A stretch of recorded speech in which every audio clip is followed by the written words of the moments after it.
ሰላም ቤተሰብ እንዴት ዋላችሁ? ያለው እግዚአብሔር ይመስገን በጣም ደህና ነኝ። ዛሬ እንግዲህ እንዳያችሁት ፍፄና ሀሰን መጥተዋል። አንዳቸው የቅምጥሌ ወዳጅ ወይም ደግሞ ወገን ነው የሚባለው፣ አንዳቸው ደግሞ የብሩኬ ሆነው መጥተዋል ማለት ነው።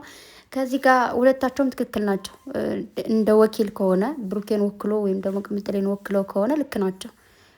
ሀሰንም ለራሱ ትክክል ነው፣ ፍፄም ደግሞ ለራሱ ትክክል ነው። እዚህ ጋር ፍፄ የተናገረው መጨረሻ ላይ ደስ ብሎኛል። ማለት ሁላችንም በሁለታቸው መሀል የምንገባው ወይም ደግሞ ሶስተኛ ወገን ሆነን ለአንዳቸው እኛ እናውቃለን ብለን የምንገባው ሰዎች ከህይወታቸው እንውጣ ብሎ ተናግሯል። እንዲሁም ደግሞ ይለያያሉ ብላችሁ የምታስቡት ሰዎችም ደግሞ ረፉ፣ አይለያዩም እያለን ነበረ። ኦፍኮርስ አይለያዩም፣ ግን ደግሞ አሁን እናንተ እዚህ ጋር መጣችሁ።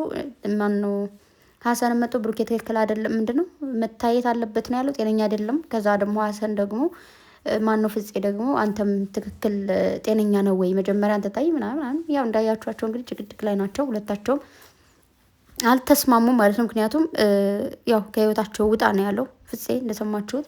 ምክንያቱም እዚህ ጋር አሁን የሁለቱም ፓርቲ ዘንድ ከሄድን ቅድም እንዳልኳችሁ ሀሰን የራሱ የሆነ ትክክል ነገር አለው። ምክንያቱም ሌላ የድሮ ሴት የነበረችን ሴት አሁን ካለች ሴት ጋር መጨመር ልክ አይደለም። ትክክልም ሆኖም አያውቅም፣ የሚሆን ነገርም አይደለም። እዚህ ጋር ትክክል ነው። ፍፄ ደግሞ እውነት አለኝ ከእውነቱ ጎን ነው የሆነው።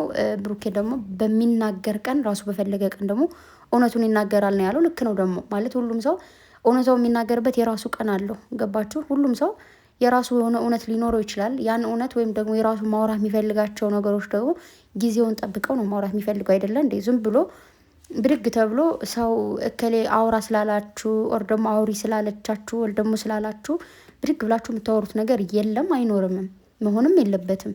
ራሳችሁ ባቀዳችሁ ፕሮግራም ማለት በዚህ ጊዜ ነው የምናገረው ብላችሁ በተናገራችሁ ጊዜ ነው መናገር የምችሉት። ብዙ ሰዎች አይታችሁ ከሆነ በጣም ብዙ ሚስጥሮችን ደብቀው ኑረው ለረዥም ጊዜ የሆነ ጊዜ ተነስተው ያወራሉ። እንደዚህ ነበር ያሳልፍኩት፣ ነገር ግን እስከዛ ጊዜ መናገር አልፈለግኩም ብለው ይናገራሉ አይደል? ያኔ እነሱ ማለፍ የነበረባቸው ኦር ደግሞ የራሳቸው እቅድ ስለነበረባቸው ማለት ነው። ስለዚህ ልክ ብሩኬም እንደዛ ሊሆን ይችላል ማለት አይነው። ከዚህ በፊት እንደዚህ ነገሮች አልነበሩም ምናምን እያለ ነበር እያወራ የነበረው። ግን ሁሉም ሰው እንዳልኳችሁ ሊደብቅ የሚችል አንዳንድ እውነታዎች ገልጻችሁ ከምትናገሩ መደበቅ ደግሞ ይሻላል።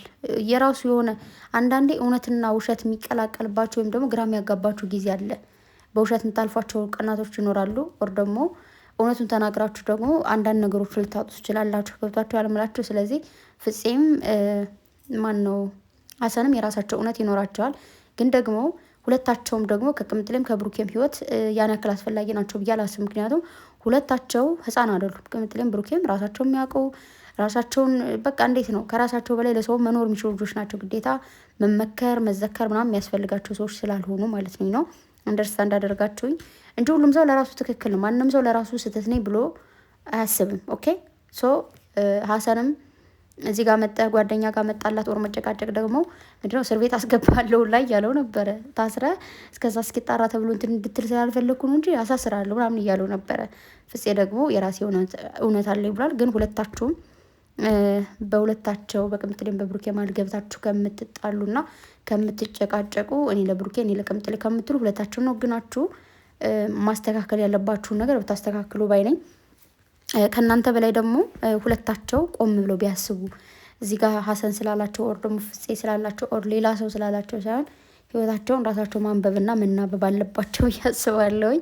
ያው ብዙዎቻችን እንደምታውቁት ነው የቅምጥሌ ደጋፊ የሆኑ ወይ ሀሰን እኮ በቃ ምናምን ይባልላቸዋል ከዚህ በኋላ ማለት ነው። ከዛ የብሩኬ ወገኖች ደግሞ ደጋፊዎች ደግሞ ፍፄ ይችላል ምናምን ይላል። ትናንት እንደውም የሆነ ማን ቤት ነበር የሆነ በማን ቤት ነው የመጡት ትናንት ብቻ ተፖስት በእንትና ነው እንጂ በናቲ ማለት ኮሜንቶች እያየው ነበረ። ፍፄ አስመሳይ ነው፣ ፍፄ እንደዚህ ነው ምናምን እየተባለ ነበረ።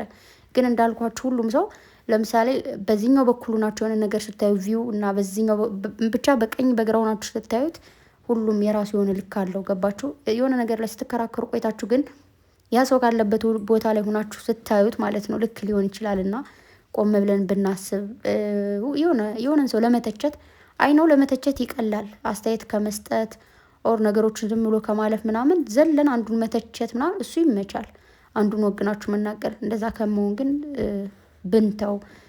ተው ብንላቸው ኦር ደግሞ እንደዚህ ተስተካከሉ ብንል እንጂ እንደዚህ አንዱ የሆነ ነገር ስለተናገር ልክ ነው አይደለም እያለን በአንድ ጫጫ ባይ ነኝ። ስለዚህ ሀሰንና ፍፄ ብትረጋጉና ወደ ራሳችሁ ብትመለሱ ባይ ነኝ፣ እንደኔ ማለት ነው። ዛሬ እንግዲህ መልካሙን ነገር ያሰማን እያለ ነበር። አሜን መልካሙን ነገር ያሰማን። ምን ይዘው እንደሚመጡ አላውቅም፣ እንጠብቅ።